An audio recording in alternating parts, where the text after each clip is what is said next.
Hey folks, today we are going to have a look at cross-site scripting, right? It just involves two steps. First one being the data from an untrusted source, enters in a web application, and the second step, this data is subsequently used in a dynamic content, that is sent to web users and executed by the victim browsers, right? Or in simple terms, what if attacker is able to post comments on your behalf on, say, Facebook or any other social media? So that's something which is possible using XSS attack. So we are going to look specifically into something called as persistent XSS attack. So in this type of attack, the malicious code which the attacker is going to use will be stored on the vulnerable server. It can be stored in the database, maybe or in a comment field, right?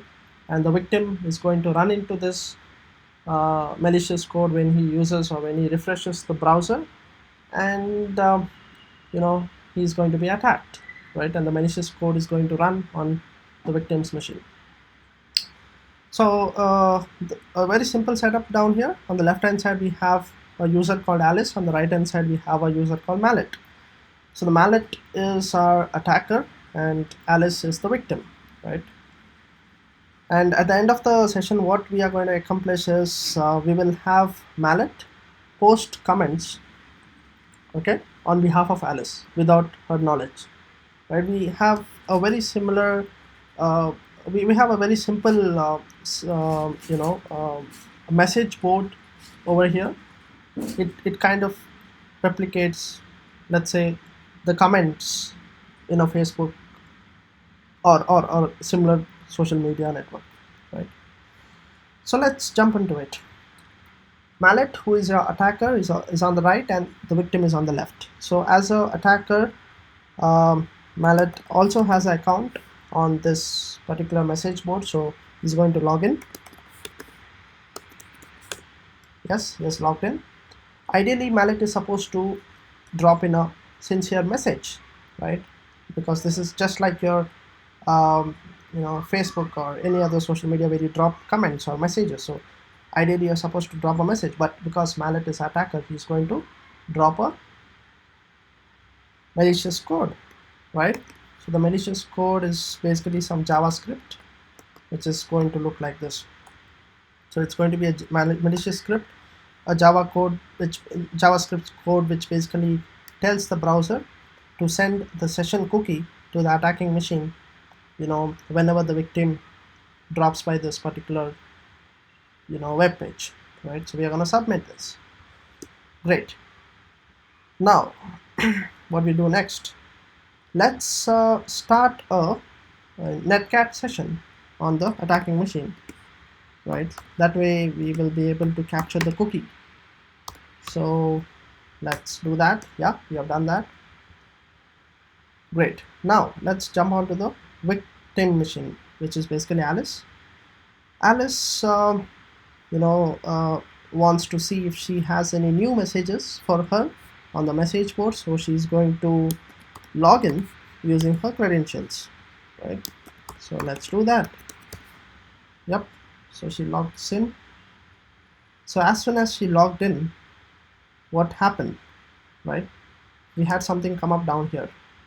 So what actually happened was, the malicious code which Mallet had dropped right over here, this section, this got executed by the victim's browser, and some important information corresponding to the Alice session was sent to the attacking machine, and that's something which appeared over here.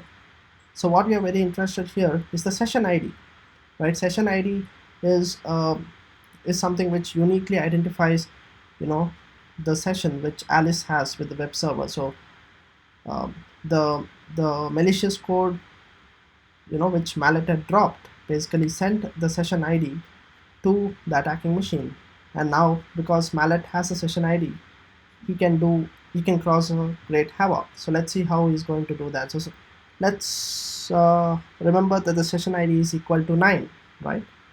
So let's do this. So now I'm going to turn on something called as Tamper Data. Let's start tamper data. Now Mallet, this attacker, is quite mischievous. So what he's going to do is he's going to post a comment, something called as I owe Mallet $1,000, right? It's pretty funny, right? So kindly note, I'm still, logged in as Mallet, right? And I'm dropping a message called as I owe Mallet $1,000, right? So now when I submit this, let's tamper. So the session ID I'm going to change from 8 to 9 because I want to impersonate Alice. All right, okay. And as you see here on the screen, we have got Alice, saying she owes Mallet $1,000, right? So Mallet was successful in impersonating Alice, and he was able to drop a comment on the message board as Alice, right?